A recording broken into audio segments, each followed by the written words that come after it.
Explique qui es-tu, qu'est-ce que je dois faire? Alors, Pourquoi t'es pas dans l'écran? Manela. Pourquoi je suis pas dans l'écran? Parce que je me suis arraché les dents de sagesse et j'ai trop mal à la bouche. Voilà. Manela, c'est qui? Manela, c'est qui? Manela, c'est l'alternante de Samy. En gros, je vous explique. On est en train de répondre à ces questions de mémoire et c'est un truc que je refuse systématiquement. C'est simple, si vous m'envoyez un message Insta ou sur LinkedIn pour me dire « Hey Samy, est-ce que on peut répondre à une question de mémoire ?» Avec tout le respect, j'accepte pas parce que le temps est compté et les questions sont toujours les mêmes. Je la sens venir, j'ai pas vu les questions, ça va être toujours les mêmes. Donc, mais je le fais pour elle. Enregistrez le live si vous voulez et vous faites Voilà. genre que c'est vous qui avez posé les questions et vous réutiliserez les réponses et les questions. Pour commencer, est-ce que tu peux te présenter rapidement ton âge, ta profession et ton éventuel lien avec la communication? J'ai 31 ans, ça fait 10 ans que je crée du contenu sur Internet et donc j'ai créé mon entreprise qui me permet de vivre de cette passion qui est devenue mon métier. Je crée du contenu qui parle de sport sur Internet sous différents formats, des fois en mon nom et des fois je le vends à des entreprises. Depuis récemment, depuis 18 mois, j'ai lancé mon podcast qui s'appelle Podium. Voilà, est-ce que ça te suffit ? Très bien. Quelle place occupe la publicité dans ton quotidien? Alors, en tant que professionnel ou en tant que consommateur? Ça peut être les deux. Tu vois les publicités. Est-ce que tu fais attention aux publicités? Est-ce que tu les ignores? Est-ce que... Ce que je me dis depuis que c'en est devenu mon travail depuis 10 ans, c'est que la publicité, aujourd'hui, plus je la vois, plus je m'en méfie. Aujourd'hui, plus je la vois, plus je m'en protège. Aujourd'hui, plus je peux peut-être payer un petit frais pour ne pas avoir de publicité dans n'importe quelle expérience, je préfère. Plus je peux ne pas donner ma data à n'importe quel logiciel ou sujet pour ne pas être servi en pub, plus je le fais. J'essaie juste de me protéger de la publicité constante. Je pense que j'en suis juste plus sensible à la publicité. Je me rends compte aujourd'hui en marchant dans la rue, en marchant dans des plateformes digitales, à quel point on est tout le temps sous de la publicité. J'ai tout le temps en tête quand je vois une pub, ça doit coûter combien cette plateforme, ils doivent toucher combien de personnes, comment c'est facturé cette plateforme. J'ai toujours ça en tête, mais c'est parce que c'est devenu mon métier. Je suis moins sur le côté créatif à juger, ça c'est une bonne pub. Je suis plus sur le côté, c'est quoi ce support ? Ce support, il répond à quel besoin publicitaire? Exactement. Et ça coûte combien ce truc? Et est-ce que c'est un bon achat? Le métro, à chaque fois, bien sûr, c'est un premier truc.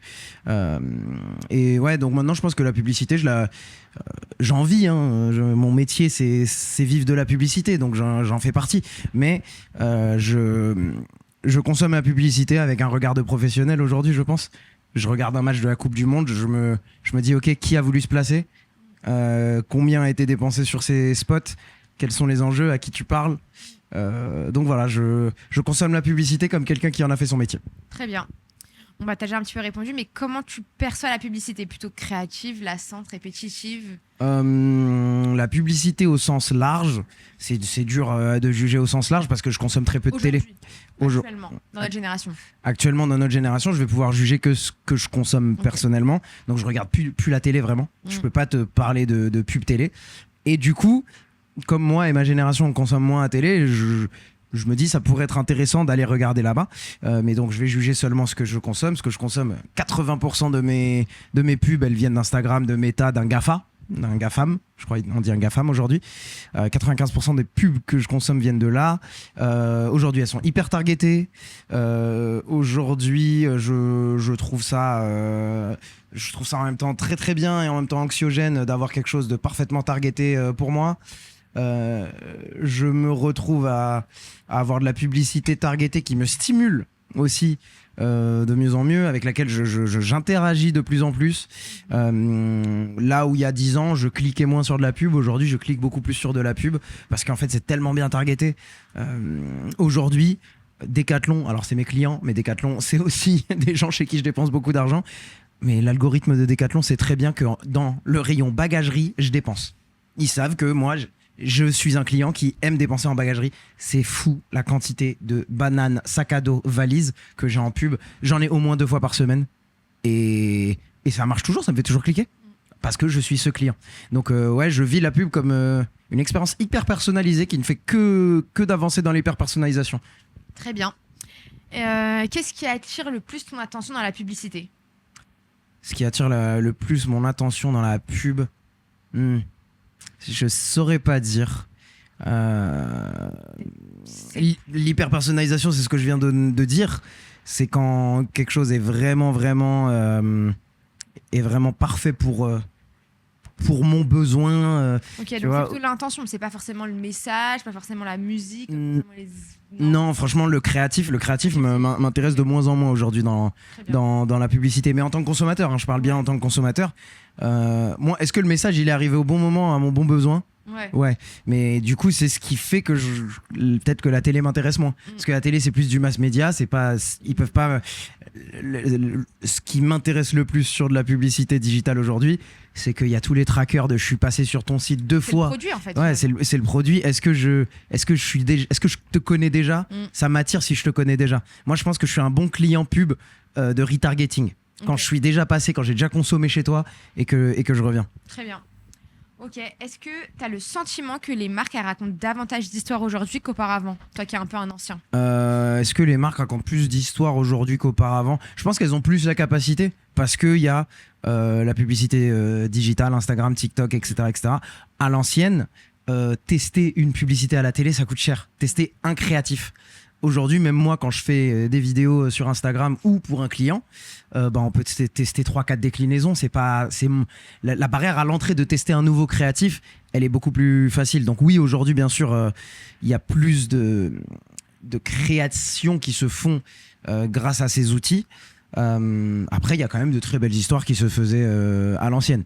Je sais pas pourquoi, je pense au foot, donc je pense à Cristalline, les vieilles pubs Cristalline avec Aimé Jacquet. Ouais, tu racontais une histoire, mais je suis extrêmement vieux en te disant ça. Tu n'as aucune idée de qui est Aimé Jacquet. Et ok, très bien. Très bien. Qu'est-ce qui, pour toi, distingue une publicité qui raconte une histoire d'une publicité plus classique ? Ok, on parle storytelling. Qu'est-ce qui distingue une pub qui raconte une histoire plutôt ? On peut raconter une histoire sans que ça soit forcément long. On peut raconter une histoire avec seulement une image. Donc je vais pas dire qu'il faut absolument que ce soit une vidéo. Je trouve que les histoires qui racontent les pubs qui racontent les meilleures histoires sont les affichages fixes où tu es obligé de raconter une histoire avec un seul élément. Je dirais...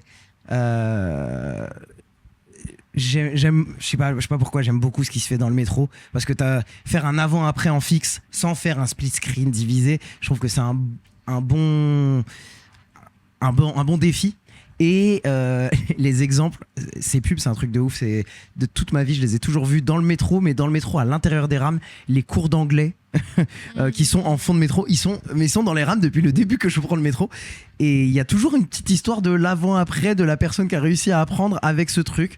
Il y a le site web. Et donc bref, je t'ai sorti 2 exemples, mais ouais, pour raconter une histoire, il faut simplement que la personne qui te donne son attention pendant 10 secondes, ça réponde aux besoins de storytelling. Situation actuelle, obstacle, péripéties, dénouement. Si tu as les 4 éléments, même sur une image, ça peut le faire. Donc voilà, pour moi, une pub qui raconte une bonne histoire, c'est ça. C'était pas la question, mais c'est pas grave. Ah, je suis passé à côté, hein, c'est bien. Mais recadre-moi, monsieur. Non, mais en vrai, tu as répondu. Qu'est-ce qui distingue une publicité qui raconte une histoire d'une publicité qui raconte pas d'histoire ? C'est ça. Voilà. Ok, une publicité qui raconte une histoire, du coup, te paraît-elle plus marquante ? Elle me paraît plus marquante si elle est répétée. Okay. Ce que je veux dire par là, c'est est-ce que la vidéo, le créatif, le truc a été vu et revu. C'est pour ça que dans le métro, ça marche bien parce que les gens ils prennent le métro plusieurs fois. C'est pour ça que sur Instagram, TikTok, quand une publicité t'est renvoyée plusieurs fois, ça marche. Aujourd'hui, on consomme tellement de publicité que je pense que si tu la consommes une fois et qu'elle te marque, c'est dans certains cas, seulement certains cas. Mais en gros, une bonne pub storytelling doit être nourrie à ton audience plusieurs fois. Là, le seul cas qui me vient en tête actuellement d'une pub storytelling qui peut marquer quelqu'un en étant vu une seule fois, c'est le cinéma. L'avant-film. Parce que l'avant-film, il est assis dans sa chaise. Encore, le viewer, il peut avoir son téléphone parce que les gens scrollent avant les films, ils sont sur leur téléphone. Mais en tout cas, t'as un très grand écran, t'as un très bon son. Tu sais que la personne, au moins, elle est dans la pièce avec toi. Je pense que c'est la seule plateforme publicitaire où tu peux raconter une histoire en une seule fois et marquer à personne. Ouais, je suis d'accord. Ok, bah ça rejoint un petit peu du coup ce dont tu me parles. Est-ce que tu peux me citer une publicité qui t'a particulièrement marqué émotionnellement? C'est facile dans le sport parce que dans le sport tu vas très vite dans le narratif du joueur qui est nul, qui démarre, qui a des péripéties, qui galère et qui arrive à être très très fort. Donc toutes les pubs de la Coupe du Monde, encore une fois, des grandes marques de sport, mais c'est facile parce que les marques de matériel de sport, ils doivent juste inspirer. Ils doivent juste inspirer à faire du sport et disons que c'est extrêmement facile. Il y a d'autres marques dans la food où dans la food tu peux faire des histoires un peu réconfortantes. Je saurais pas me rappeler, mais je sais pas, des pubs de pâtes, des pubs de... Ils sont très forts Mousseline là-dessus. Mousseline, ils te font vivre une histoire d'une mère au foyer qui réunit sa famille et qui réussit grâce à ce produit à passer un moment bien et sympa sans être stressé dans la cuisine. Ils réussissent à te faire vivre ce truc en un spot de 20 à 30 secondes. Même si tu regardes pas exactement la vidéo, en tout cas tu vois, ok, t'as une situation de départ, la situation de fin c'est tout le monde passe un bon moment autour de la table, t'as une petite histoire et t'as vécu ton truc, t'associes la marque à un bon moment passé. Donc ouais, je dirais Mousseline en général. En plus, Mousseline, ça fait des années. Ouais. Ça fait longtemps. Bah, c'est de la publicité répétée. Même si le spot est différent, l'histoire est toujours la même au final. Ouais, c'est vrai. Ok. Qu'est-ce qui te reste le plus en mémoire après une publicité émotionnelle? Qu'est-ce qui me reste le plus en mémoire après une La publicité émotionnelle? Qu'est-ce qui va te rester? Je pense que dans certains cas, quand c'est du fast moving consumer goods, quand c'est des produits de consommation comme Mousseline, je pense que c'est juste du top of mind. Quand tu es dans ton magasin et que tu veux attraper une purée, bah, tu vas naturellement refaire la connexion. Okay. Tu vois. Après, est-ce que je reste attaché à la marque Mousseline? Je pense pas, mais je pense que c'est juste du top of mind où je repense à ça quand je suis rayon purée. Je pense que par contre, quelle marque peut te rester attaché émotionnellement? Là par contre, c'est si tu y attaches une personnalité, si tu attaches une histoire, un narratif auquel la personne s'attache vraiment. Aujourd'hui, un Ciao Kombucha qui réussit à attacher les personnes. T'as 1000 options de boissons quand t'es rayon boisson, mais tu regardes la pub Ciao Kombucha, tu connais le narratif derrière, t'es attaché parce que t'as été exposé au héros. Le héros c'est Squeezie, ou c'est maintenant Lena Situation ou Inox sur les Ciao Energy. Ouais, mais ça reste un produit quand même qui est assez différent des autres. Là où c'est une boisson. Ouais, mais pour Mousseline, on peut comparer aussi avec Kinder. Il va y avoir le même chocolat avec le même goût. Tu apprends, ou Milka par exemple, tu vas prendre Milka plutôt que la barre Carrefour classique. Ouais, parce que pour moi ça c'est du top of mind. Ouais. C'est que quand t'es au rayon chocolat, bah t'as la vache violette en tête.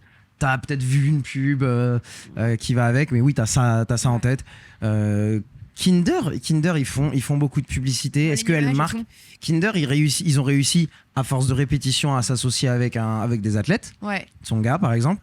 Après Kinder, je sais pas s'ils ont fait des masterclass de storytelling. Dans le nuage avec qui mange tu vois c'est quel? En tout cas, il y a toujours le même thème du narratif du réconfortant. Oui. Toujours le réconfortant. Voilà. Ouais. Ok. Quelle émotion fonctionne le mieux pour toi dans une publicité? Bah moi du coup, en tant que professionnel qui fait ça, je me rattache toujours au storytelling, je me rattache toujours à l'humain.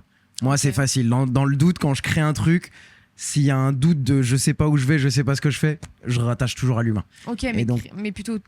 Enfin, vraiment une émotion bien précise là. Je vois la tristesse, la nostalgie, la colère.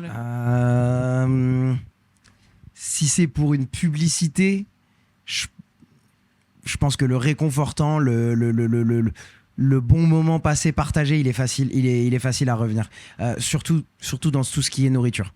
Nourriture, tout ce qui est snack, tout ce qui est peut-être entre guillemets mauvais pour la santé, sucré, gourmand, tout ce qu'on peut dire gourmand, ils peuvent très vite se reposer sur passer un bon moment ensemble. Coca, c'est passer un bon moment ensemble. C'est toujours passer un bon moment ensemble. Coca, c'est la Coupe du Monde, c'est les JO, et quand c'est même pas lié à un événement sportif, c'est un barbecue entre potes, c'est un moment en terrasse. Coca, c'est ça. Kinder, c'est un moment réconfortant, partagé ou pas, Ça peut être les Kinder Bueno qui est partagé, ça peut être le moment dans le train tout seul. Milka, ça a aussi un moment réconfortant, c'est la montagne, c'est dehors. Donc je dirais qu'en food et en food gourmand, ouais, tu vas vers le bien-être, tu vas vers le moment réconfortant. Ok. Pour le sport, tu vas motiver, tu vas inspirer, tu vas ceci, cela. J'essaie de chercher dans d'autres domaines. Je sais pas s'il y a un domaine où il y a un peu Si, la tristesse par exemple, tu vois. Le domaine de la tristesse, je sais pas où est-ce que tu... Marqué, hein. Bah écoute, je suis pas client pompe funèbre, mais j'imagine qu'ils doivent tirer là-dedans. Il y a l'émotion de... C'est pas une émotion, mais en tout cas vendre de la maîtrise. Ok. Vendre aux gens que tu maîtrises ta vie, tout ce qui est produit d'entretien. C'est vendre de la facilité. C'est vendre... ça, c'est l'émotion. Ah oui, il y a l'émotion du satisfaisant.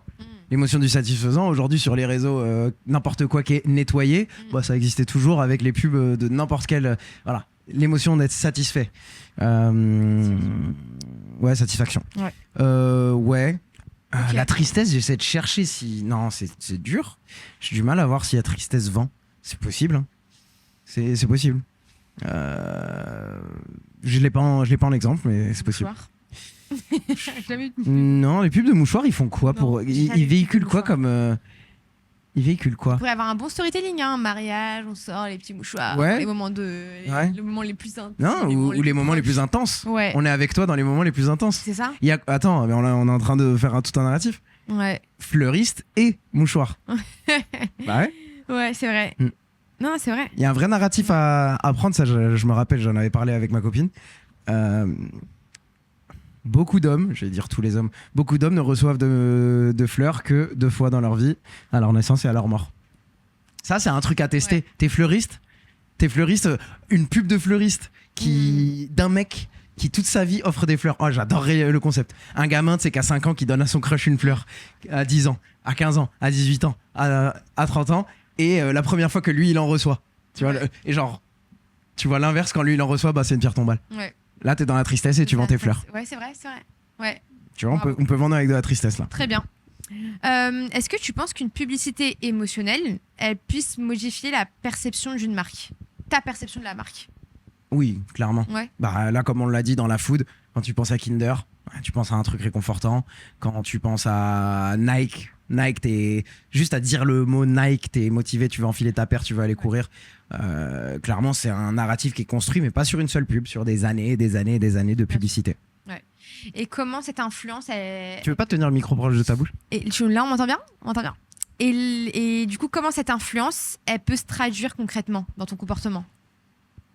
Je pense que le comportement, c'est que naturellement, quand tu es dans un choix, tu vas tendre vers cette marque plutôt qu'une autre.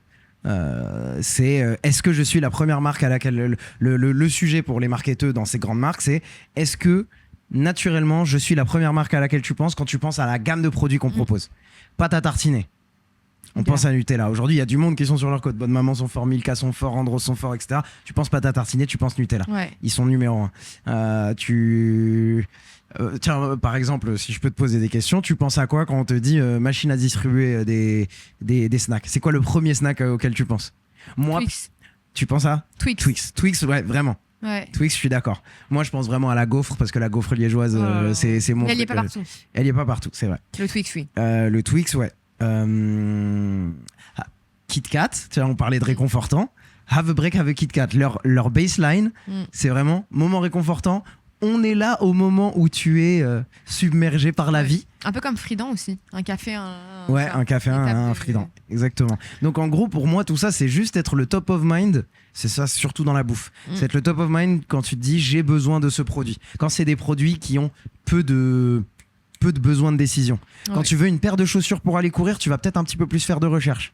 Alors oui, tu vas penser naturellement peut-être à Nike parce que c'est les leaders du marché, mais tu vas faire un petit peu plus de recherche. Donc être juste top of mind, ça suffit pas pour des produits qui ont besoin de Performance. pour des produits qui ont besoin de performance ou simplement qui coûtent un certain prix, quoi. Oui. Quand c'est un investissement, t'achètes un Kit Kat et c'est pas le bon Kit Kat qui te plaît pas, le prochain c'est pas grave.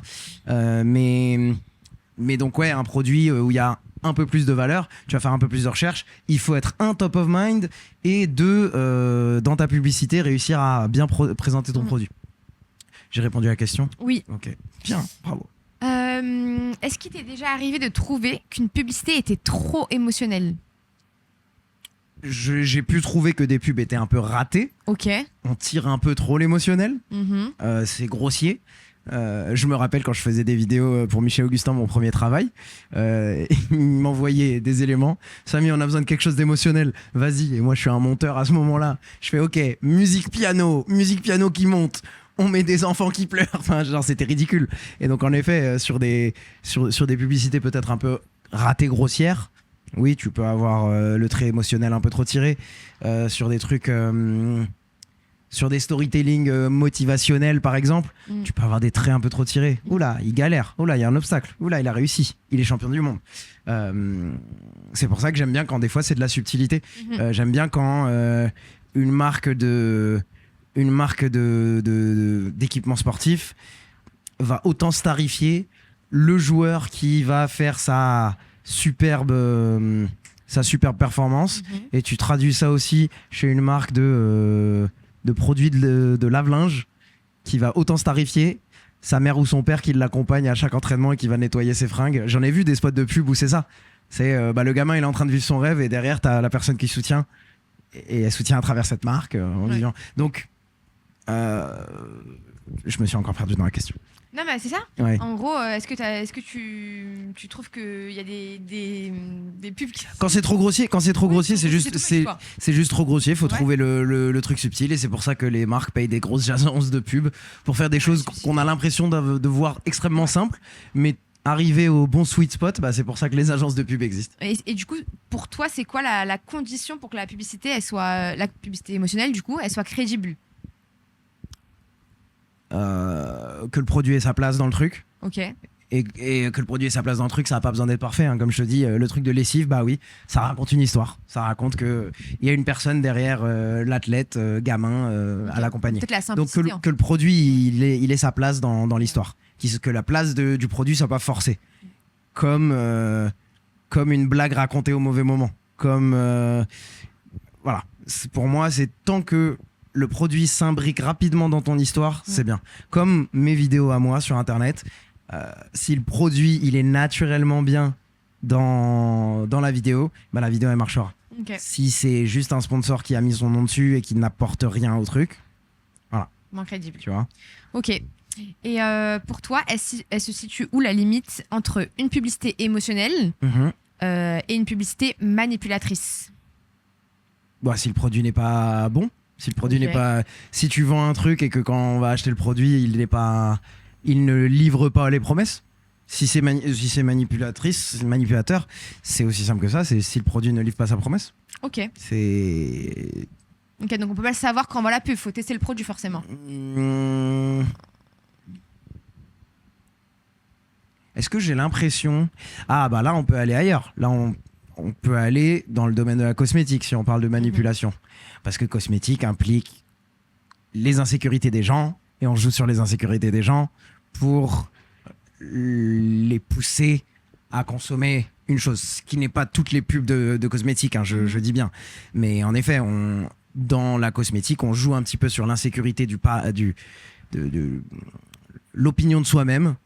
J'ai l'impression que j'ai beaucoup de cernes. La pub qui te dit que encore une fois c'est la performance du produit. Ok. Est-ce que le roll-on que je vais acheter pour m'enlever mes cernes il va marcher ou pas?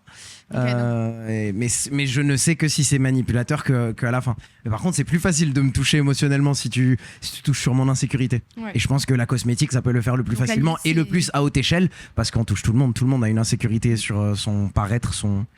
À la limite, c'est l'insécurité. Sentiment d'insécurité peut-être. Si tu joues sur l'insécurité et que ton produit ne livre pas, c'est- oui, là on est dans la manipulation, je pense. Ok. Très bien. Sans dire que tous les produits de cosmétiques sont mensonges, bien sûr. Ouais. Absolument pas. Selon toi, pourquoi les marques investissent-elles autant dans le storytelling émotionnel aujourd'hui? On t'es bien placé pour le savoir. Parce qu'il y a tellement de publicités. Aujourd'hui, on consomme tellement de publicités que pour passer à travers toutes les publicités que monsieur tout le monde voit, j'aimerais bien faire cette recherche. c'est ton mémoire de fin d'études, je suis sûr que tu vas la faire. La personne moyenne en France aujourd'hui, elle voit combien de pubs par jour? J'aimerais bien savoir. Ouais. Je suis descendu à mon Carrefour, je vais faire mes courses, il y a des pubs dans tout le Carrefour, il y a eu des pubs sur mon téléphone quand j'étais dans l'ascenseur, et il y a des pubs quand je fais la queue de la caisse, et quand je suis en train de marcher, il y a 3-4 affichages dans la ville. Juste sur ces 15 minutes de vie, j'ai dû manger 50 à 60 pubs. J'aimerais bien savoir combien de pubs on mange sur une journée entière. Et donc, du coup, quand tu es au milieu de tout ça et que tu veux faire ta pub à toi aussi, il faut transpercer. Il faut transpercer d'une manière ou d'une autre. Et le storytelling est un outil.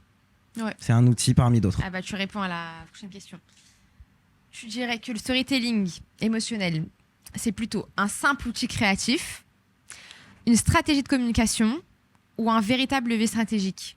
Tu peux me la répéter? Le storytelling émotionnel, c'est plutôt un simple outil créatif, une stratégie de communication ou un véritable levier stratégique? Je pense que c'est un outil. Je pense que c'est un outil parce que c'est pas parce que tu fais une pub de storytelling que ça doit être toute ta stratégie de toutes tes pubs. Ouais. Il n'y a pas besoin de raconter une histoire à chaque fois. Moi, j'aime bien, ça permet de retomber sur mes pattes. C'est une facilité. Mais tu n'as pas besoin de... Tout comme je me fais targeter des fois par une image fixe avec le produit. Ça coûte 29,99 €.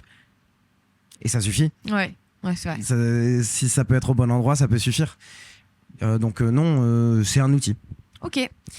Est-ce qu'une marque, elle doit raconter une histoire cohérente sur plusieurs années ou chaque campagne peut être indépendante? Je pense que une marque, ça a le concept d'une identité de marque. Et pour que l'identité soit cohérente à long terme, pour moi, c'est que réussir sa communication, son marketing, sa publicité, que d'avoir des publicités cohérentes. Et donc avoir un storytelling cohérent à chaque fois. Il y a bien une raison que les plus grosses marques dans le monde ont toujours un storytelling cohérent. Ouais. Je reviens sur l'exemple de Coca-Cola. Coca-Cola, je pense que c'est la marque la plus connue du monde. Et c'est passer un bon moment ensemble. C'est partager un moment ensemble. Et donc oui, je pense que dans les valeurs de ta marque, quand tu crées ta marque et quand tu crées les valeurs de ta marque, il faut que quand tu reçoives un pitch d'une publicité, la publicité réponde à tes valeurs à chaque fois. Ça, c'est une chose qui m'a grave aidé dans ma vie de créateur. Avant, je m'appelais la Frenchy Sports News parce que je racontais pas d'histoire de sport, je faisais de l'actualité de sport. Et quand j'ai voulu aller vers des histoires de sport, j'ai dû changer mon nom. Il m'a fallu une centaine d'essais pour trouver le bon nom. Maintenant, je m'appelle Unseen Samy sur les réseaux. Unseen parce que jamais vu. Mon prénom est derrière parce que je veux incarner le truc. Mais simplement du fait d'avoir mon nom, Unseen Samy, ma baseline, le sport comme tu ne l'as jamais vu, maintenant quand on me pitch une idée, je dis oui ou non parce que est-ce que ça rentre ou pas dans le sport comme tu ne l'as jamais vu. Et ça facilite énormément la charte édito. Donc c'est plutôt au préalable. Quand tu crées ta marque, quelles sont les valeurs de ta marque et si les valeurs de ta marque sont alignées avec n'importe quelle publicité qu'on te propose de faire, n'importe quel projet qu'on te propose de faire. Ok. Si tu devais conseiller une entreprise qui souhaite utiliser storytelling émotionnel, quels seraient tes 3 conseils principaux? Aligner avec tes valeurs. Donner le temps au storytelling de marché. Donner le temps, ça veut donner l'énergie au storytelling de marché. L'énergie, c'est le temps. Donner les ressources, on va y arriver. Donner les ressources pour que le storytelling marche. Donc que ce soit aligné à tes valeurs et donner les ressources. Les ressources, c'est le temps, l'argent. Et le temps et l'argent, donc c'est simple. Qu'est-ce que je veux dire par le temps et l'argent? L'argent, c'est payer assez pour que tu donnes à ton idée de storytelling, quel qu'il soit, la capacité de prendre ou de ne pas prendre.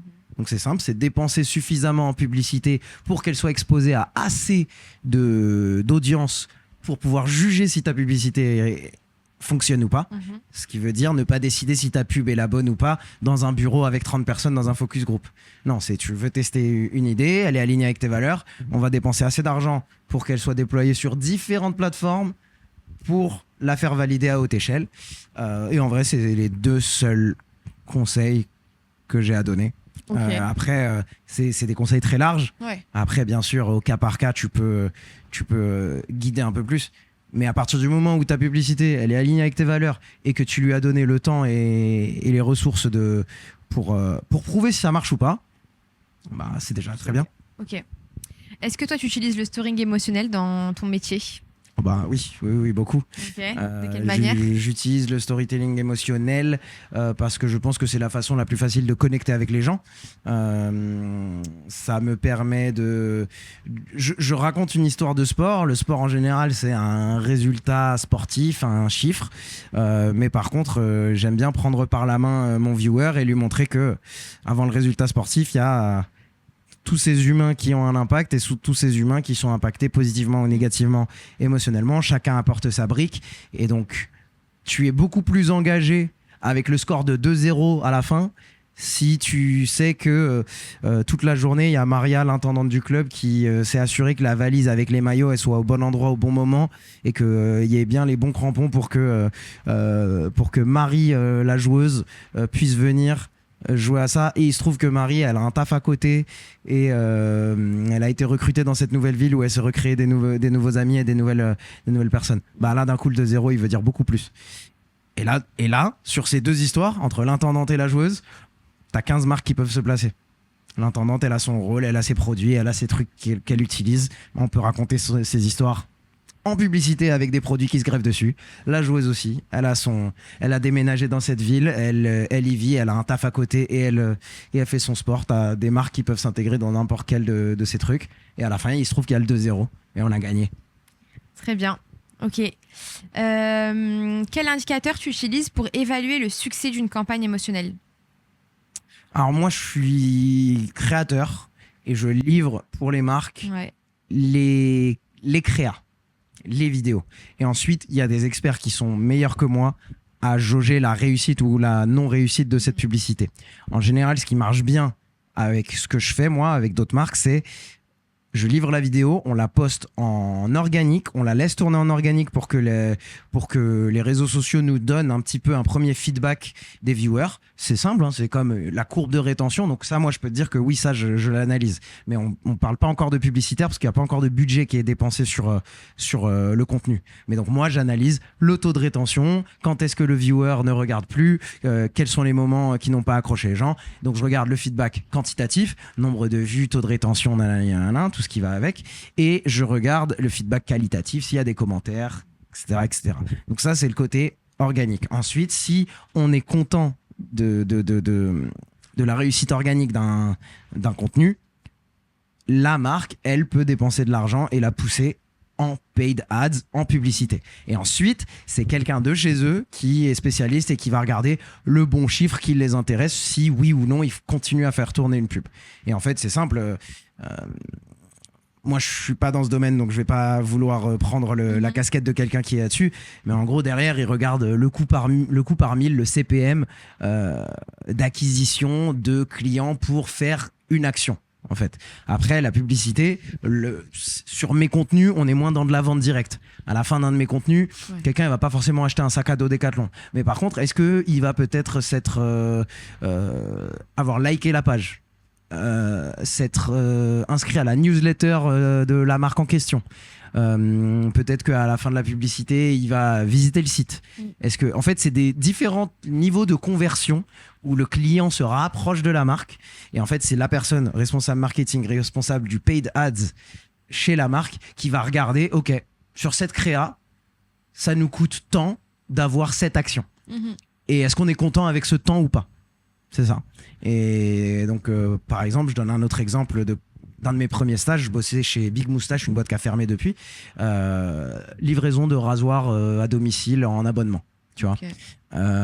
Et donc, ils avaient une vingtaine de pubs qui tournaient en constant. Et en fait, le mec qui gérait les ads, son job, c'était d'avoir toujours une trentaine de pubs qui tournent et toujours de killer les ads qui lui coûtent le plus cher. Aussi simple que ça.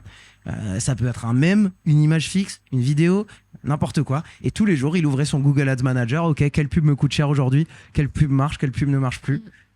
J'enlève celle qui marche pas, je reteste. J'enlève celle qui ne marche pas, je reteste. C'est ça que je dis moi aux marques en tant que créateur. Je dis, venez, on crée plusieurs vidéos. C'est pour ça que je demande tout le temps, quand les gens me voient sur un événement, je dis tout le temps aux marques, OK, si on bosse ensemble, venez, on fait 3 à 5 vidéos. On fait 3 à 5 vidéos, on voit celle qui marche le plus en organique. Et celle qui marche le plus en organique, si vous voulez la pousser en ads pour avoir un engagement du créateur, eh ben, on prend celle qui a le mieux marché en organique, c'est celle qui vous coûtera le moins cher pour cette action. Voilà, c'était un petit peu long, mais je trouve que c'est intéressant. Plutôt qu'une où on croise les doigts, en fait. C'est une où on croise les doigts et on espère. Ouais. Je l'ai vu dans des entreprises. Hein. Je tairai la boîte pour qui j'ai bossé, avec qui on a fait ça, mais je te parle de... C'est mon premier job. Hein. Ouais. Le boss qui vient me voir, Samy, on a 200 000 € qu'on va dépenser en pub sur cette vidéo que tu viens de faire. Mais moi, dans ma tête, je me dis, mais ça va pas la tête? Bah non, autant. Ça va pas? Est-ce qu'on peut valider si elle est bien ou pas la vidéo? On l'a validée dans un groupe de 4. Vraiment. On va dépenser 200 000 € sur ça. Ouais. Au final, ça va, ça s'est bien passé, elle était bien. On a de la chance. On a totalement de la chance. J'aurais pu passer 15 jours dégueulasses. Après, le boss, il m'aurait fait la gueule.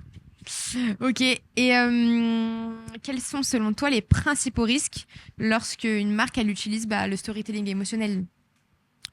Je me répète, que ça soit pas aligné avec les valeurs. Ouais, ok. Si c'est pas aligné avec les valeurs, je ne sais pas. Quelle marque est goofy? C'est quoi le risque pour la marque, du coup? Allons-y. Ouais. Le risque serait simplement que ça passe à côté. Okay. En général, il n'y a pas un risque énorme d'un gros backlash ou d'un gros... je ne pense pas, dans la majeure partie des cas, il n'y a pas des gros backlash. Mais quelle marque, allez, disons, quelle marque est marrante? Quelle marque est vraiment rigolote? Quelle marque est... Si la marque... King. Hein? Burger King. Burger King, voilà. Si Burger King, demain, il fait une pub où il essaie de te faire chialer, tu comprendrais pas, ça passerait à côté et ce serait de l'argent dépensé pour rien. Mais je pense pas qu'il y a un grand risque à faire une pub émotionnelle. À l'inverse, si tu veux faire une pub engagée et que c'est pas aligné avec tes valeurs, imaginons du jour au lendemain Burger King veut faire une pub engagée politiquement ou engagée sur une cause. Oui, là ça peut te coûter cher parce que attends, c'est bizarre. Les gens ils disent pourquoi t'es engagé maintenant? À partir du moment où tu t'engages pour une cause politiquement, etc., alors que t'es pas du tout engagé de base, oui, là tu peux te prendre un backlash, un bad buzz. Mais si c'est juste pour du storytelling émotionnel, c'est pas très grave. Tu peux juste rater et ça va te coûter de l'argent et du temps. Et voilà. Ok, donc pas trop de prise de risque avec l'émotionnel. Je pense honnêtement qu'il n'y a pas trop de prise de risque avec l'émotionnel. Si au pire, si tu rates, c'est une pub ratée, mais je pense pas qu'il y a une grosse prise de risque. Peut-être qu'il y a des exemples que je n'ai pas vus, mais non, faudrait rechercher. Écoute, est-ce qu'il y a un élément qu'on n'a pas abordé et qui te paraît important concernant le storytelling? Je sais pas. Non, pour moi, le plus important, c'est que tant que c'est aligné aux valeurs d'une entreprise, c'est le plus important. Je sais pas, je suis en train de prendre l'exemple d'une école, parce que une école, c'est aussi une entreprise qui se vend, se vend vers des élèves de terminale. Oui, il y a un storytelling à donner. T'arrives dans un moment de friction dans ta vie. Un moment de friction, c'est savoir ce que tu veux faire de ta vie. Ouais. Donc, péripéties. Donc, on te propose un storytelling, quel qu'il soit. L'école de commerce qui te dit que tu vas devenir riche, l'école d'architecture qui te dit que tu vas trouver ta voie et ta place dans un marché qui est difficile et un peu flou à intégrer. N'importe quoi, oui, t'as un storytelling à vendre. Tu le proposes. Non, je pense que ça se traduit dans toutes les industries. Je pense qu'on peut faire du storytelling dans n'importe quelle industrie. On n'a pas besoin d'être émotionnel dans n'importe quelle industrie. Mais après, si tu réussis à faire venir de l'émotion naturellement, subtilement, oui, je trouve c'est honnête.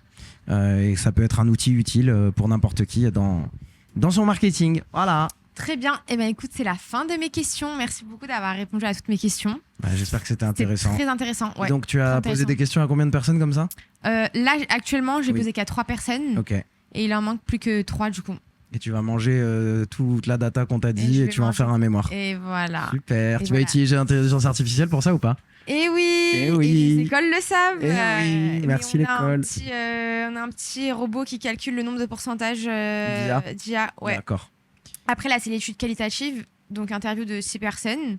Mais il y a aussi la quantitative où on a du coup un questionnaire de beaucoup de questions. Ok. Et on a 180 ou 100 réponses. Ok. Donc voilà, un peu moins précis, mais quantitatif finalement. Ok, bien. J'ai bien répondu, t'es contente? Ouais, je suis très contente. T'as bien développé. T'as pas trop radosé. Je radote beaucoup. Hein, Non, ça va. Non, d'habitude, pas là, mais d'habitude. D'habitude, je pensais que t'allais plus me dire comme la question d'avant, J'ai un petit peu fait, mais oui. Mais non, ça va. Non, ça va. Franchement, Très bien, j'en ai Ok. appris. On a appris des choses aujourd'hui. Ouais, et t'as eu des bons exemples de pubs. Ça veut dire que les pubs, elles nous marquent vraiment. Hein. Ça Parce veut dire qu'on que a les sorti pubs- une marque à chaque Ouais, question. c'est quoi les dernières pubs qui nous Moi, c'est qui la t'ont Coupe du marqué? Monde. Hein.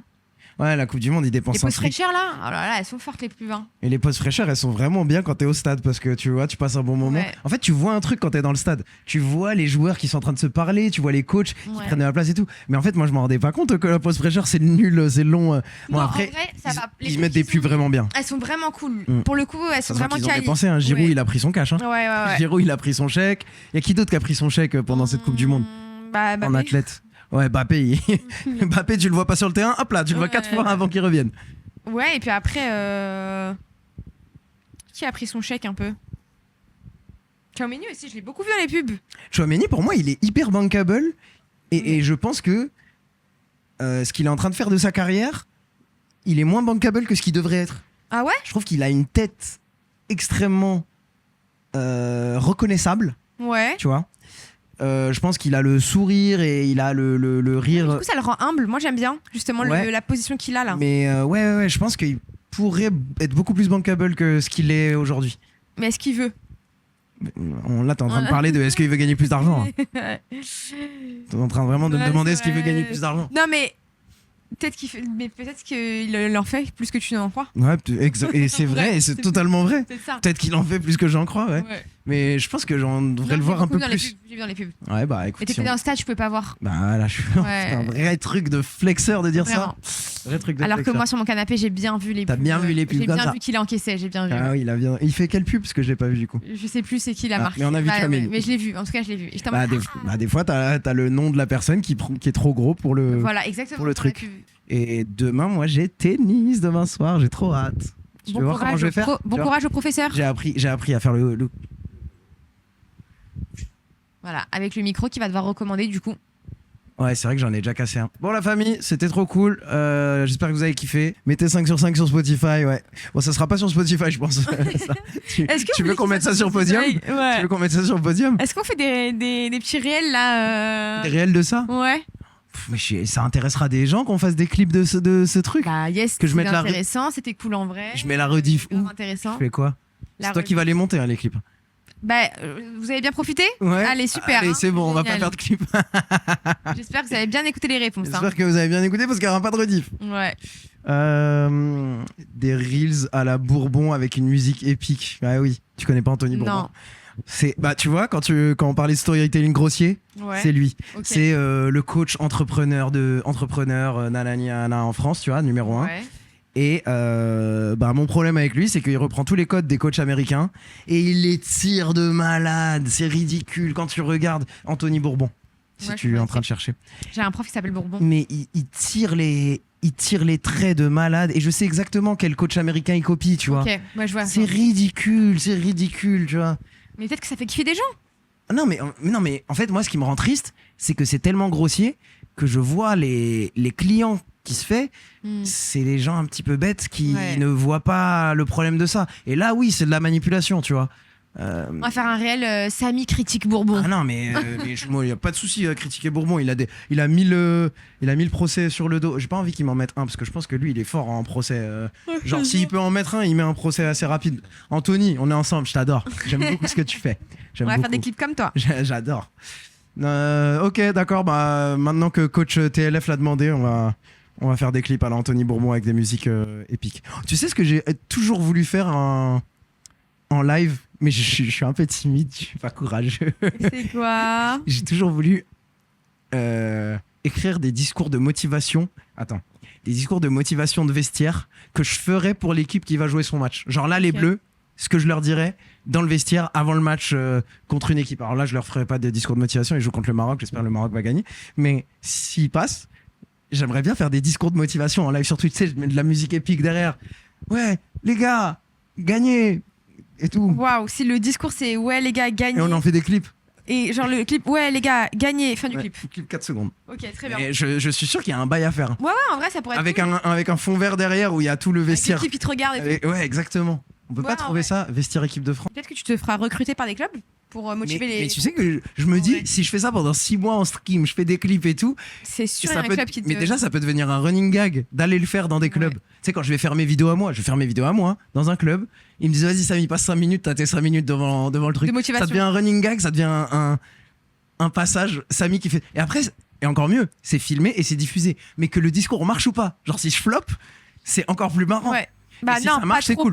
pour l'équipe, mais oui. Non, bah pas trop pour l'équipe. Au pire, ils me calculent pas. Allez, casse-toi, on va faire notre match. Mais genre, si je flop, c'est marrant. Non, je disais en mode flop s'ils perdent à cause de ton Non, discours. non, si le discours flop. Ok. Genre, si je dis un truc, j'essaie de les emmener avec moi, Alors que rien à voir. personne me calcule. Très bien. Ça, c'est marrant. Ouais. Mais.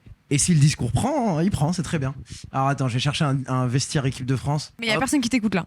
Là, ils sont. Ouais, voilà. Le discours vestiaire équipe de France. Vas-y, POV Samy à l'intérieur du vestiaire d'équipe de France. Waouh. Les gars, j'en ai une.